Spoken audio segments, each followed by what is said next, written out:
ఒక్కసారి కొమ్మూరి గోల్డ్ కి కాల్ చేయండి. తాకట్లో ఉన్న మీ బంగారాన్ని విడిపించి మార్కెట్ ప్రైస్ కి వాళ్ళు కొనుక్కుని మిగతా డబ్బులు మీకు ఇచ్చేస్తారు. హాయ్, వెల్కమ్ టు మనం టీవీ. మనం టీవీ ఉన్నది మన కోసం.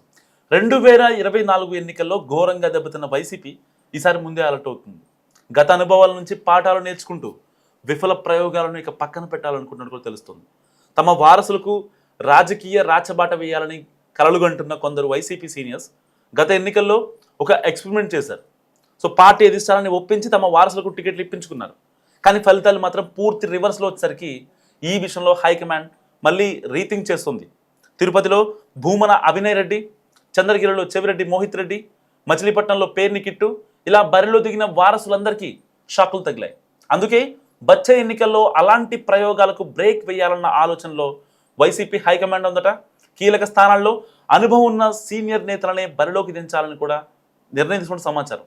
సో ఈ విషయాన్ని గ్రహించే కొంతమంది సీనియర్ లీడర్స్ మళ్ళీ యాక్టివ్ అవుతున్నారన్న మాటలు వినిపిస్తున్నాయి పార్టీ వర్గాల నుంచి. తిరుపతిలో వైసీపీ కీలక నేత భూమన కరుణాకర్ రెడ్డి గతానికి భిన్నంగా ఇటీవల యాక్టివిటీ పెంచారు. టీటీడీ సహా పలు అంశాలపై ఎప్పటికప్పుడు స్పందిస్తున్నారు ఆయన. దీంతో 2029 ఎన్నికల్లో ఆయనే బరిలోకి దిగేందుకు సిద్ధమవుతున్నారా అన్న చర్చ కూడా మొదలైంది రాజకీయ వర్గాల్లో. ఇదే సమయంలో మరో కీలక నాయకుడు పేర్ని నాని కూడా ఫుల్ స్వింగ్లోకి వచ్చేసారు. ఎప్పటికప్పుడు పార్టీ వాయిస్ రేస్ చేస్తూ తాను యాక్టివ్గా ఉన్నానని సంకేతాలు ఇస్తున్నారు. సో తాను పోటీలో ఉండబోనని, ఈసారి కూడా కిట్టునే పోటీ చేస్తారని, తాను జగన్ ఆదేశాల ప్రకారం పనిచేసుకుంటూ వెళ్తానని నాని అంటున్నా ఫైనల్గా ఏం జరుగుతుందో, జగన్ ఏమని ఆదేశిస్తారో చూడాలన్నది బందర్లోని వైసీపీ నేతల వాయిస్. ఇక గత ఎన్నికల ఒంగోలు ఎంపీగా పోటీ చేసిన చెవిరెడ్డి భాస్కర్ రెడ్డి, చంద్రగిరి ఎమ్మెల్యేగా పోటీ చేసిన ఆయన కుమారుడు మోహిత్ రెడ్డి ఇద్దరు ఓడిపోయారు. అయితే పార్టీ ఈసారి వాళ్ళిద్దరికీ టికెట్స్ ఇస్తుందా లేక భాస్కర్ రెడ్డిని తిరిగి చంద్రగిరి రాజకీయాలకు పరిమితం చేస్తుందా అన్న చర్చ జరుగుతుంది రాజకీయ వర్గాల్లో. అలాగే మాడుగుల నుంచి పోటీ చేసిన మాజీ డిప్యూటీ సీఎం బూడి ముత్యాల నాయుడు కుమార్తె అనురాధ కూడా ఓడిపోవడంతో అక్కడ సైతం క్వశ్చన్ మార్క్గా ఉంది. సో ఈ చర్చ ఇలా జరుగుతుండగానే మరికొందరు సీనియర్స్ వచ్చే ఎన్నికల్లో తమ వారసులతో పొలిటికల్ అరంగేట్రం చేయించాలనుకున్నట్టు కూడా తెలుస్తుంది. సో ఈ విషయంలో అందరికంటే ముందున్నారట బొత్స సత్యనారాయణ.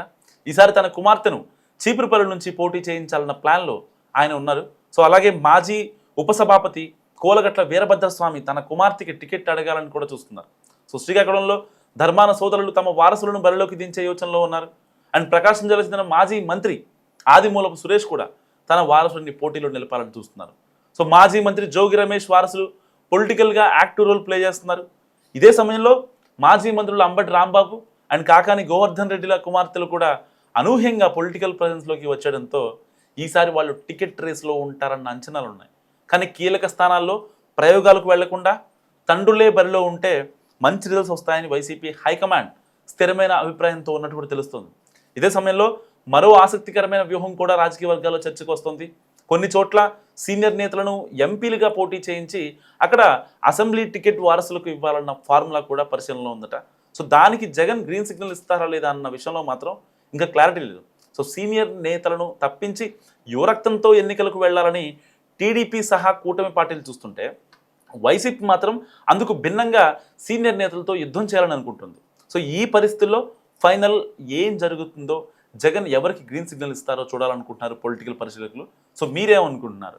ఒకవేళ 2029 జగన్ 2.0కి సహకరించాలంటే నిజంగా ఈ యొక్క సీనియర్స్నే ముందు పెట్టాలా, జూనియర్స్ వద్దా? మస్తుగా కామెంట్ చేయండి.